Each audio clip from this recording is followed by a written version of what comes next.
Hayang Petruk Udawala pangandika ngadhawuh Bathara penyarian ulungana Sidawar kakangmu bakal tak cemplungake kana Kawah Candra Dimuka yen padha badhe nyemplungake Kakang Bawara yen wis gumlundhung mustakan nggih betenging padukuhan pring kapus yaiku Petruk Udawala Petruk Kantong Bala ulungana Sidawar bakal tak pateni dereng aku bakal tak ceplungake Kawah Candra Dimuka awit Bawara wis prasetya bakal ngetengake patine Petruk piye Sidawar bakal ngentengake patine yen wis gumlundhung mucakane Petruk ora apa-apa yen urung Petruk esih duwe nyawa ora gadang Kang Bawor bisa digawa ning Kayangan Suralaya yen kaya ngono kowe kejer kaya karo branjangan Petruk opat kabeh kaya buntute nggo tapak angin Petruk tetep badadamu ambroli gawe ayo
proyek Jawa Jijin Petruk ora bakal diklayung demo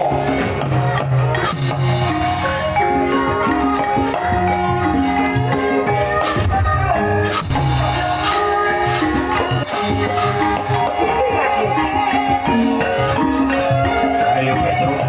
tak ono demo ini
si Bawor pancen di alang-alange dening Kakang Wismaya.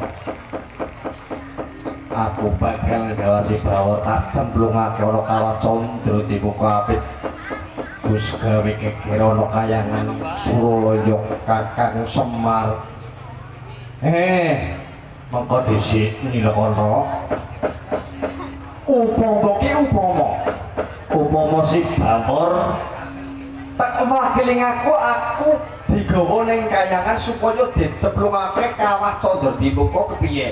Yen kaya ngono Kakang Semar Badraya, aku sarung bejo Kakang.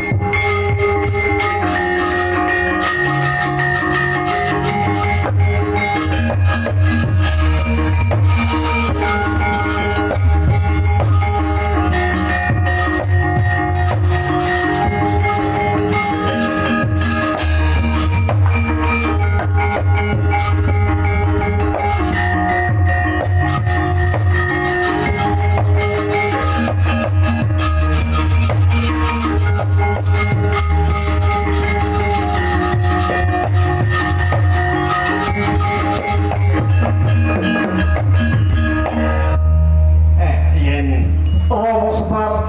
dadi wakile Kang Bawor, aku ya melu. Aku melu dong. Rika aja melu Kang. Awit anake Rika si cilik-cilik melas.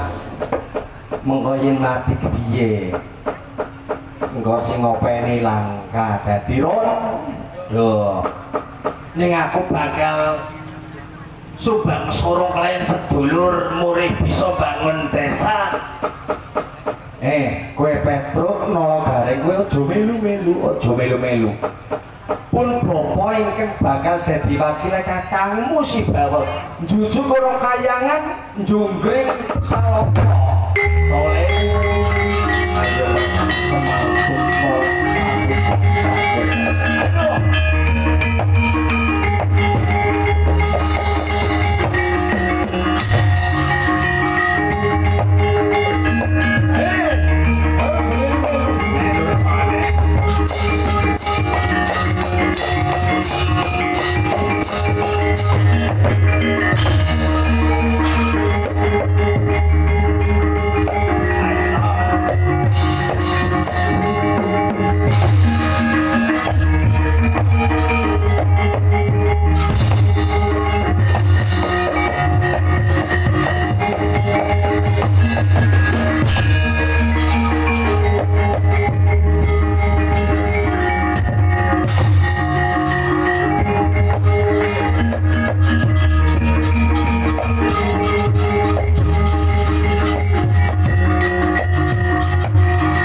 semangat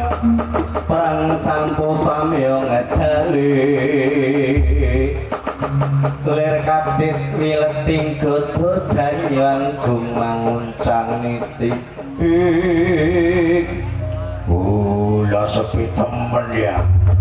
Rama Semar gareng kantong melu maring kayangan Suralaya dadi wakile nyong bakal diceplungake ana kawah Candra di muka kawit. Inyong wis prasetya inyong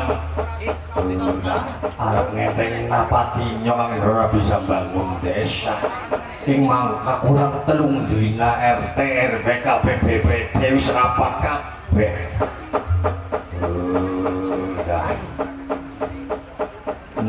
Gareng Petruk maring kayangan Rawa Semar maring kayangan dadi wakilku. Muri aku ora dicemplung nang kawah Candra di muka dening sepi mamring temen ya. Udah nyong kudu kepriwe nyong piye muri penjangkaku bisa kasebadan bangun desa nyong. Udah nyong tak sawan ngono Kakang Togo Watogo ki Janawantri Watogo inyong Bawor ingkang sawan Pak. Udah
kaya agung pangka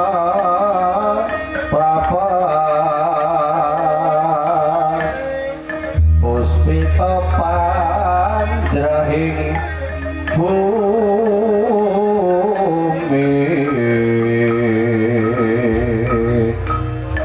ron mabur kati uping angin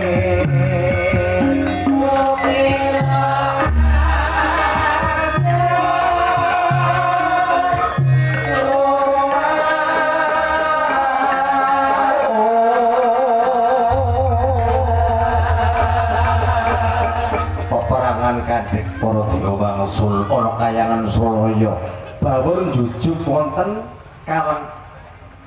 kadempel sinegek muruwi kandha gentos ingkang Cinakra bawa gancaring carita karna bena kang cedhak nyedhake kang tebih nggambarake wonten pundi ta punika nggambarake wonten Padepokan Bendagrawa Padepokan Bendagrawa Padepokan Kilurah Togog Mijara Mantri Yok Kilurah Togog Tejo Mantri padha saknalika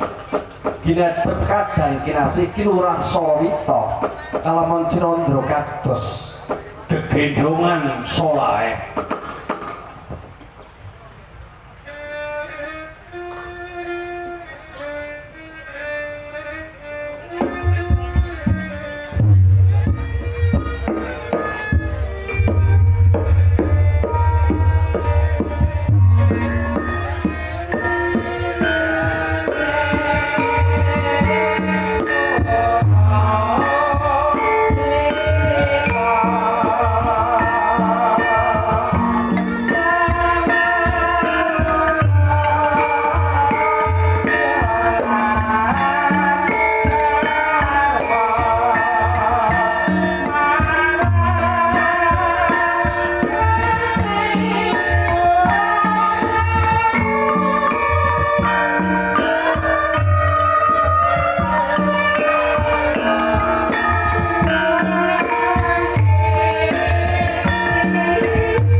Kinarya sambeting cerita ingkang wonten pundi ta punika ingkang wonten Padukuhan Bendagrawa. Sinten ta punika madhepok wonten Padukuhan Bendagrawa. Yaiku pamonging tanah seberang.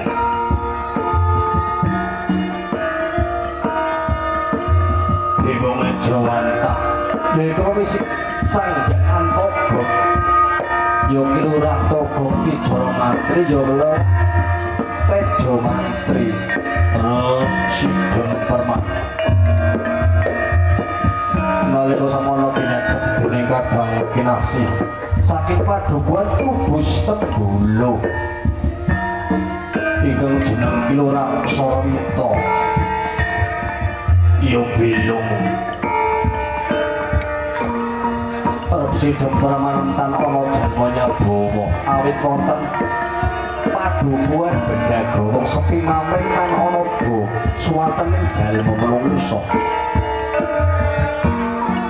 amung kaperang suwatening pesik jalan kumu ingkang munyo sak luhuring tratag Ramban tuwin suwatening abdi gedhing padhegem masal kang sami nyambut karyan kardi nalika samare kelora toga pedhang sabda pangan beko kawiyos sinesa urita kepriwe kang dibaya kena sawetara ingkang dadi bilang gawe ya wis ora kepenak sing diapakan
ya sakampa bali padha-padha rita liwat puja-puja astutiku tanpa nana rita nggih tak tampa tepun anak kuncir kula dadi jejimat ya kang kita guna mbak ya tahu jalur gunung rikane bali nyong sarang tanah pari gawe apa kang krogok sawurunge nyong kandha rita sawurunge nyong kandha wis maju sawetara kang dadi pisuwan ya wis kaya kowe bayi ya kang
Yang hiburan hotel maning gara-gara itu sepuasnya hiburan iya.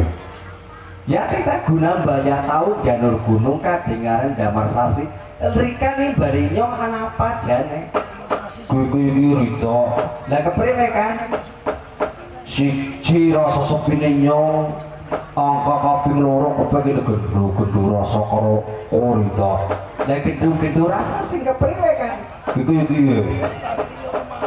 inyong wis 7 dina angka pungkur inyong ngimpi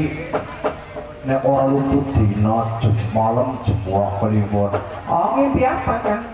inyong ngimpi konon-konon nek inyong ketekan daya nganggo kereta kencana malah daya ngobrol kaya buket banget kaya kebili pokoknya buket teh deleng sang saya suwe malah jebul keponakanku dewek si Bramor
wileting kedadanyan gumanguncang miti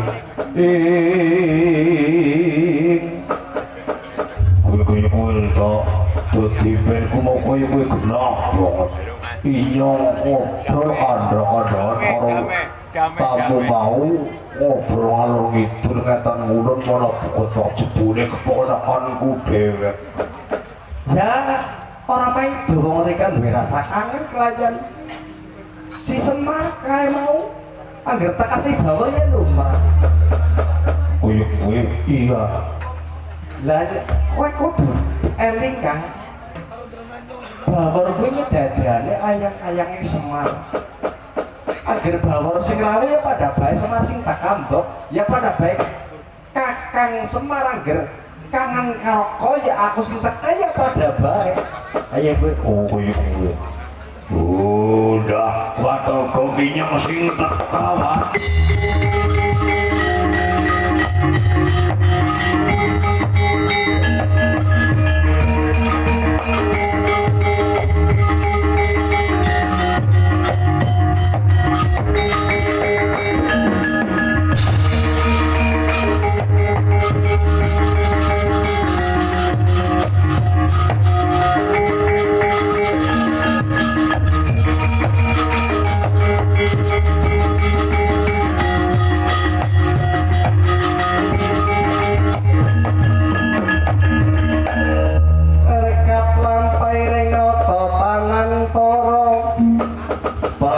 supun ning arga kirim tumingal pakuwon asri nendeng saengga praja oh wilong awi kena sepatu bawana langga durung paripurna inyong lawan pangandika klayen kadangku si Sarawita mana kaya bulunganku sing teka si Bawor udah wak iya nyok Bawor sing sopan wak wane selamat ya kaya gering-gering ya kaya pada sehat mbok Bawor ya kaya iya Pak berkah pangestu nerika inyong orang alangan swiji apa bektiku wae katur ya tak tampak ora liwat puja-puji astutiku tanpa nana Bawor nggih kula tampi kula pundi wonten kunjung kula mugi dadi jimat Paman Sarawita cendengannya selamat ya berkah pangestunmu orang olangan swiji apa bektiku bae katur ya Bor udah iya Paman Sarawita tertampak orang liwat puja-puja astutiku tanpa nana Paman ya tak tampak bahwa orang liwat kemudian kuncung kula mugi dadi jimat iya kita gunung boyo tau jeneng gunung war adamar sasi kowe teka marang padepokan benda growong kene ana parigawe apa duwe karep apa duwe sedhi apa Bawor ora kaya nyong matur ya Wak nyong matur ya Pak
Prangat campo samya medali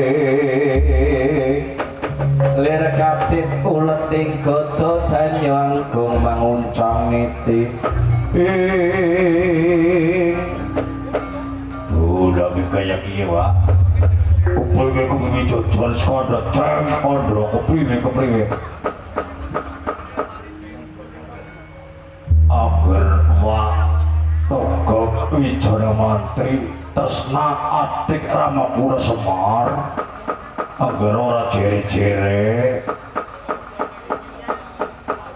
Wak Semar utawa Bapak Semar ki digawa kayangan nak betara guru lho si guru kowe iya awit aku jere sing dadi kegering kayangan dadi Rama Semar dadi wakile nyong cemplungno kawaca dadi muka gareng Petruk mulane nyong sowan ngene tuduh nanang di dalane kayangan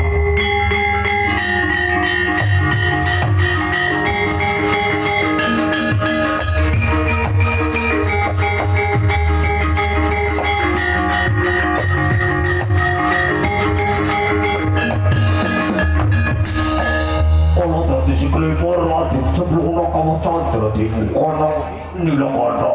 iya Pak awet Rama Semar dan minangka dadi wakilku goreng Petruk dadi wakile nyong mulane angger watagek ngaku Semar padang taruna